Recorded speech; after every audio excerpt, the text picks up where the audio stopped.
Donald Trump has been reduced to begging China to help him out in his trade war. Mr. Art of the deal, Mr. standing firm that there was nothing China could do to get the tariffs dropped, is now begging China to help him out. Take a look at this. China should open its markets to USA. Would be so good for them. Closed markets don't work anymore. These are not the words of a man that is standing his ground, that thinks he has all the cards in a trade war. Those are the words of someone who is begging, hey man, I know I started this, but please, let's get out of this. This comes after he already has suggested that tariffs should be dropped to 80%. But of course, he wouldn't say it was up to him, even though he's president. He's leaving it up to Secretary Bessent to do it, so he doesn't have to take responsibility for caving. Donald Trump knows he is in a position of weakness. He has no cards in this game anymore, and he is desperate to get out of this without looking like the loser that he is. So Trump, to show my big strength, I'm big and tough, flew planes over Putin's head as they were walking down the red carpet.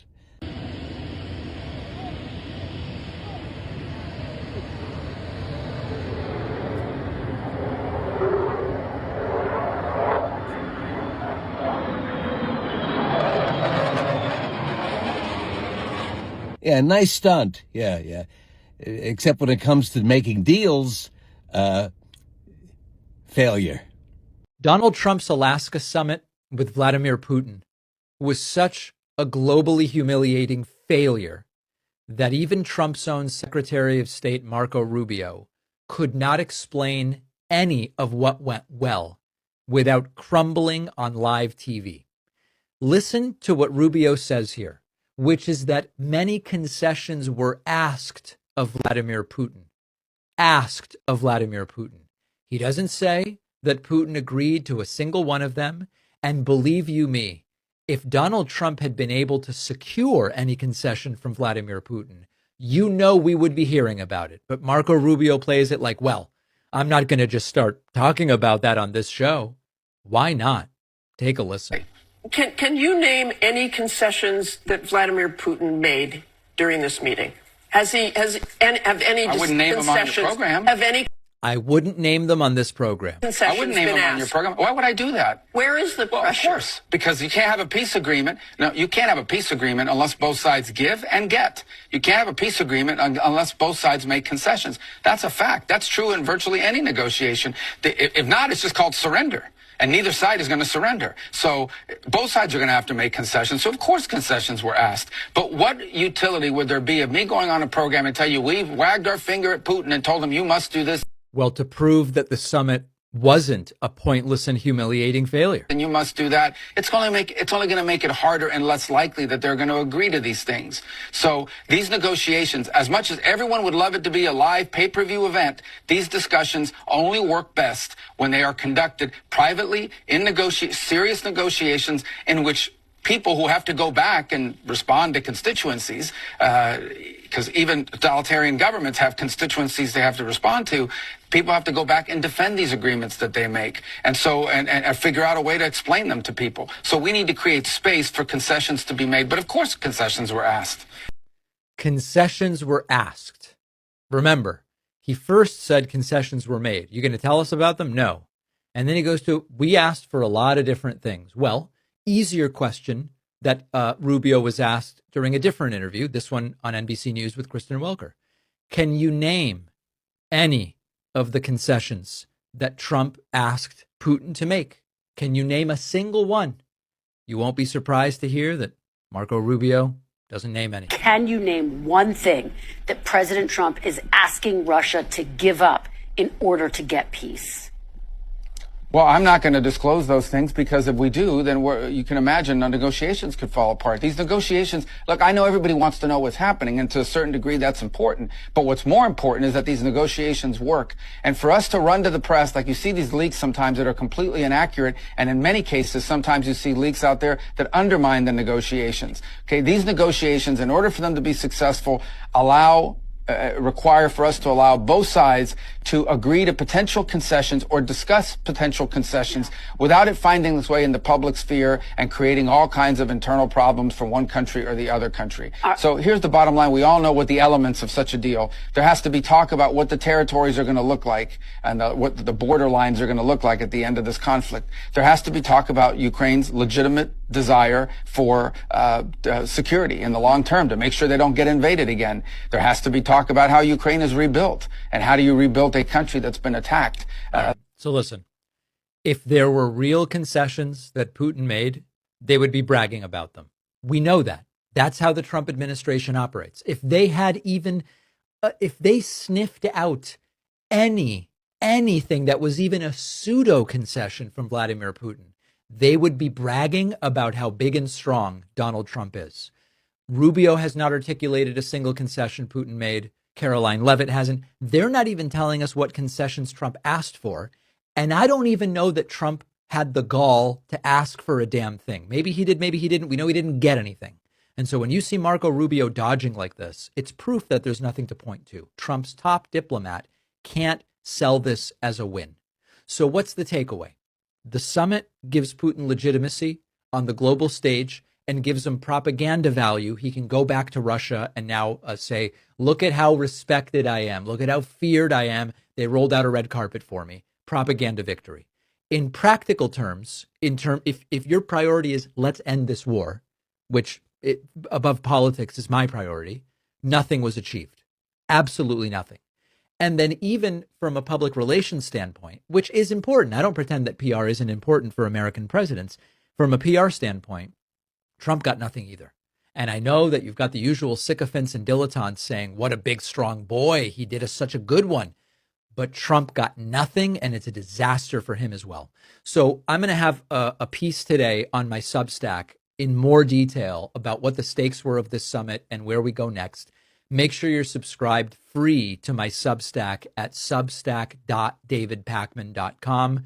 If you're someone who voted for Donald Trump because you're pro-military, I want you to watch this and explain something to me. Staffing at VA hospitals is now at crisis levels. A brand new Inspector General report finds that every single one of the nation's 139 Veterans Affairs medical centers faces severe staffing shortages. The need is 50% higher than just last year for both clinical jobs like doctors and psychologists and non-clinical jobs like police, custodial workers. And notably, the data used in this report was completed in April. That means it does not fully capture the Trump administration's cuts to the VA workforce. This is current news. This is this week. It's getting buried in everything else that's happening. Our VAs are falling apart because Trump defunded them. Why? Not because the entire nation has entered austerity. No, because the middle and working class have entered it. Rich people are getting richer every day. You say that you support veterans? Do you support this? Really? Let me know in the comments. And if you do, how do you justify it? And for that matter, how do you sleep at night? Donald Trump, you won the presidency already. Do something. I mean, seriously, last night Trump's speech felt like a campaign rally against Joe Biden.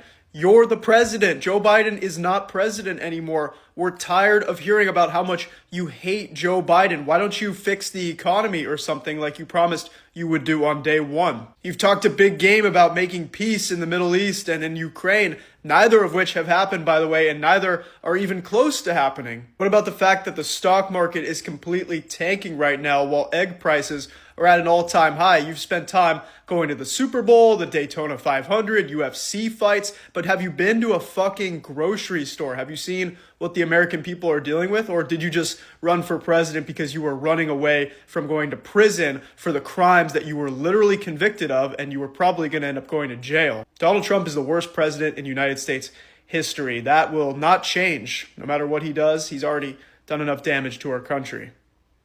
Breaking news, Donald Trump just met with Putin in Alaska to try to achieve a ceasefire in Ukraine, and it was a total failure. Here is everything that you need to know. So first and foremost, there was no ceasefire agreement achieved. Donald Trump failed at meeting his goal, but it gets worse than that because now Fox News, yes, the Republican news outlet, one of Donald Trump's personal favorites, is now reporting that apparently Putin steamrolled over Donald Trump the whole time. Not to mention that they had a planned lunch after the meeting between the members of the Russian government and American government that showed up to Alaska, but it was hastily canceled following their sit-down, and both Putin and Trump left and went back to Russia and Washington, D.C. Listen, folks, at the end of the day, Donald Trump promised to end this war on day one. Now we are over 200 days into his presidency. The war's not over. In fact, it's only gotten worse. Russia's launched their largest attacks yet on Ukraine. Ukraine has launched their largest counter-responses yet on Russia. There's no end in sight, and Donald Trump has failed once again at ending the conflict. But his profanity is out of control. The way that he spoke yesterday is absolutely disgusting. This is a president, okay? This was a tragic accident. And the way that he handled this was, it's just terrible. I mean, the only word that comes to my mind is ignorance. Because he's up there cussing, he's up there just being just nasty and disrespectful. And at the same time, any other president wouldn't have done that, okay? And again, it shows lack of competency. I listened to his whack job press secretary, lady, little blonde ditzy bitch. She don't know what the fuck she's saying. She's just sitting there. She's just as whacked out as he is, saying that I think people want to say those things, but then they're just scared to. Bitch, get the fuck out of here. We're all saying it, okay? Get out of here. This whole organization of Trump shit is just ludicrous, okay? At the end of the day, we should have had Kamala, or we should have had Biden. We should have had the Democratic Party in there. I don't give a fuck what you Trumpers say, because you guys have lost everything. You lost your talking point. You've lost your sanity. You've lost everything, because you've put an idiot in the White House and all the fucking people he's bringing with him. So I hope that you guys are happy when you fucking run this place into the ground. So Trump has just said on Fox News, it's now up to President Zelensky to get it done. So basically what happened is this. Trump has offered something to the Russians, and it's probably territory. And he knows that the ball is now out of his court, and he's putting the blame on Zelensky. He's putting the blame on Zelensky because he's so pathetic and so stupid that he knows that he can't get the deal that he's promised everybody. So he's put the ball 100% in the Ukrainian court. He's put it back into Europe's court because he doesn't have the minerals to get it done. Pathetic. Absolutely pathetic. He lied so much there. And by the way, let's put up the PolitiFact. Here's what it says. I stopped 6 wars. He said 7 now. You see what PolitiFact says? It is mostly false. By the way, the folks who did this, basically what they're saying, I'll summarize it. They're saying that it's not as cut and dry as he says. And if you ask the people involved, they will tell you, he didn't have anything to do with this. Is it part of NATO, which is part of the United States? Okay, yeah. But he didn't really have any involvement in this. I think it's Pakistan or someone who's saying that he had nothing to do with it. So what do you make of that ranting, rambling, and then blaming Joe Biden? I think, look, it's Epstein derangement syndrome. Part of the reason he's doing all of this, a lot of these things, he's afraid of losing the midterm, so he's doing Texas, but he's also afraid because his policies are bad and he wants to get people off of Epstein.